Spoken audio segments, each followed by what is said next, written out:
First, I would like to thank God for this opportunity and good weather tayo ngayon. Magandang panahon na binigay sa atin at higit sa lahat, yung malusog na pangangatawan na binigay niya sa atin. Bawat pamilya na nagkakaroon ng sariling tahanan, bawat Pilipino na may kasariling hanap buhay, bawat Pilipino na may sariling hanap buhay o negosyo o trabaho, ako po ay natutuwa.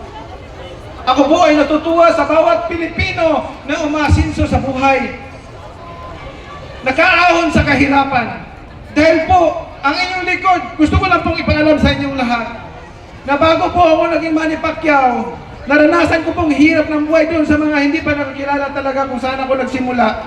Alam nyo, si Manny Pacquiao, bago ako naging Manny Pacquiao, dumaan po ako sa pinakamahirap ng sitwasyon ng pamilya.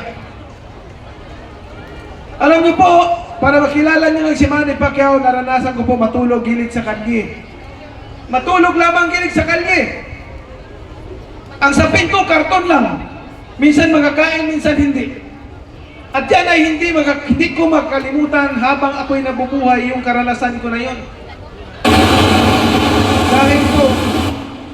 Dahil sa karanasan ko na yan, kaya bawat Pilipino na magkaroon ng sariling tahanan, bawat pamilya at Pilipino na magkaroon ng sariling trabaho, ako po'y natutuwa. Kaya po, God willing, ako'y makabalik sa Senado. Sisiguraduhin ko na magkaroon ng funding budget, itong tinatawag nating sustainable livelihood program para sa mga Pilipino, nang sa gayon mapalakas natin ang small medium enterprises, dahil dyan makapagbigay tayo ng trabaho sa milyong-milyong mga Pilipino. At alam natin dito sa ating bansa, 99% yan micro, small, medium enterprise dito sa ating bansa. At kailangan palakasin yan para maraming mga Pilipino ang mabigyan ng trabaho at mga pamilya na magkaroon ng hanap buhay. Yun po ang kailangan natin gawin. At nais ko pong ipaalam sa inyo na habang ako'y nabubuhay, alam nyo, habang ako'y nabubuhay, ang tinitingnan ko ay ang bawat Pilipino. Ang tinitingnan ko, kasi yung ligasiya ko sa sport, nandyan na yan, hindi na makalimutan yan kahit mawala na ako dun sa mundo. Nandyan na yung ligasiya na yan. Pero yung ligasiya na gusto ko ma-accomplish, yung ligasiya na makatulong at maging inspirasyon sa mga susunod pang henerasyon. Alam natin yon. Gusto ko maging halimbawa like Singapore. Look at Singapore. Pag sinabi mong Singapore, kahit na matagal na namatay si Lee Kuan Yew, naaalala natin na si Lee Kuan Yew. Dahil nag-iwan siya ng alaala at ligasiya, at yan ay nakatulong sa mga henerasyon pang darating. Yun po sana ang gagawin natin dito sa ating bansa. Nang sa gayon, ang mga darating pang henerasyon, ang mga susunod na henerasyon, mabiyayaan sila at makatulong sa kanila ng malaki. Nais ko pong magkaisa ang bawat Pilipino, dahil isa lang ang hinahangad natin. Isa lang po ang hinahangad natin, yung matagumpay, sumasagana at umunlad ang pamumuhay natin.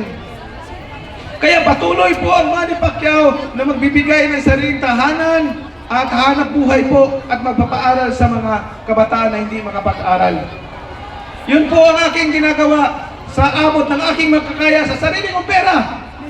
Hindi naman po ako nagnayabang, pero sa awa ng Panginoon, sa hirap at ginawa, sa income ko, libo-libo na pong pamilya ang nabigyan ko ng sariling tahanan. Libre po, wala pong bayad yun. Sariling tahanan. Sinasabi ko lang po ito para yung may puso niyan sa mga mahirap, gawin naman nila, mag-inisip na lang na tayong lahat magsama-sama para nang sa gayon ang bawat pamilya, bawat Pilipino umunlad sa buhay at hindi mahirapan ng may matulugan at may makain sa araw-araw. Yun po ang aking hangad. Dahil hindi po tayo forever dito. Lilipas na din tayo lahat. Ano man kalaki ng pera mo, ano man kayaman mo dito sa mundo, pag ikaw nawala, iba na rin nagmamay-ari niyan. Hindi mo madadala yan.